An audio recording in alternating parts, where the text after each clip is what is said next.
Let's bring in George Tsilis, Senior Markets Correspondent. George, we're talking Intel. You know, we keep on talking about the total addressable market in AI. Intel kind of gets pushed to the side. It's negative on the year. You're seeing its competitors, AMD, NVIDIA, rally. What's your story here for Intel?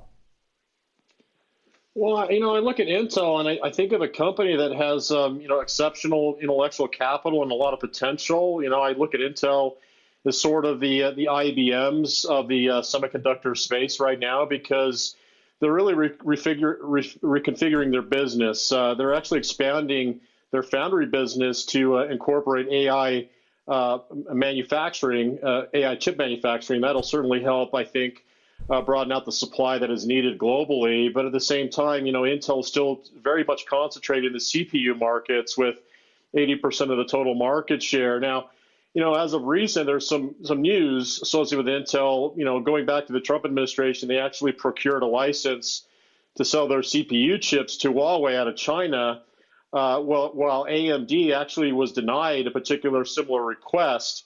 But recently, Intel is allowed to continue that selling those chips to Huawei now, where they have about 90% market share for that particular company, where they may expire at the end of this year. So I think that's essentially what we're expecting from an earnings standpoint for Intel, with the expiration of that deal, which is set to expire at the end of this year. There's a potential shift in the earnings profile for the EPS. The estimates prior, going back about 6 months for 2024, were $1.91, and now they're $1.37. So that's a significant drop, and I think that has to do with the fact that there's two things going on. They're expanding quite a bit in capex to establish manufacturing of AI technologies, while at the same time they're probably going to be losing the Huawei business because AMD, which sought the Biden administration for a similar deal, was denied. But going forward, Intel, if you look at the earnings estimates going into 2025, it's $2.33, and that is basically a 70% increase from 24 to 25. So the moral of the story here is, I think there's obviously going to be some pickup in the CPU markets to fill the gap that is left because of the GPU supply chain disruptions and challenges to bring those chips to marketplace.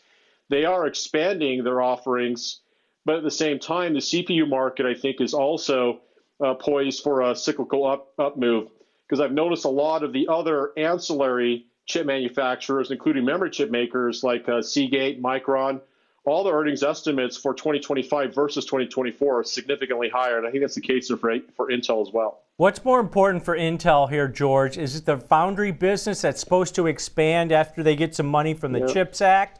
Or is it that, hey, they need to come up with a competitor to these graphic chips that NVIDIA and AMD are rolling out?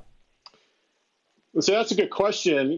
Intel, there's always been talk about Intel, divesting their foundry business or manufacturing business, but it looks like to me, based upon some of the federal grants the company has secured, they're almost going to be doubling down. And I think that is, strategic from an Intel standpoint, in conjunction with the federal government, because, onshoring of manufacturing alongside Taiwan Semiconductor is a strategically important industry group. So I think it's important for Intel. But that's going to be costly. I think they're expanding their offerings in artificial chip design, but that's going to take some time. So right now they're lagging the AI chip race, but they are essentially a third player in that space, behind, of course, NVIDIA leading, AMD second place, and Intel third place. But I do think their chip design technology, and this is where I suggest, their expertise is really the core of their business. And so if they can, monetize that a little bit better on a forward basis, the earnings estimates can grow, which right now, looking at the next 4 quarters compared to the last 4 quarters, it's only 4% earnings growth, 3% net income margin. That's very low. That can certainly be improved on. But like I said, 25 versus 24 years now is where I actually see that 70% earnings growth. These are based on the consensus estimates. Yep. Still playing catch up. It did hit nearly 2-year highs in December, but it's pulled back, as I mentioned, about 10, 11% so far this year. All right, great stuff. Great backdrop for us. Thanks to George Tsilis, Senior Markets Correspondent here, breaking down Intel.